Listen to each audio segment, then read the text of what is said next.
বান্দরবনে খুব সুন্দর একটা জায়গা, একটা মাচান দেখতেছি, সুন্দর একটা মাচান দেখি সামনে গিয়ে। এটা বাঁশের উপর নির্মিত, নিমপাই নাম, এটার নাম নিমপাই।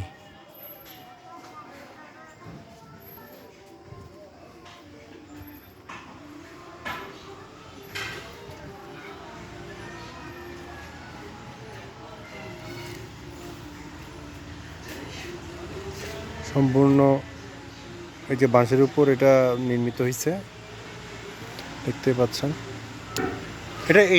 এইটা দেখো, এটা দেখো মাচাং, এই যে এটাও একটা রিসোর্ট তৈরি হচ্ছে এখানে। আসলে সুন্দর, আসলে না ঘুরলে জীবনটা বৃথা। এখানে ঘোরার মতো অনেক জায়গা আছে। তো কাজ চলতেছে, কাজ চলমান। সামনে গিয়ে দেখি।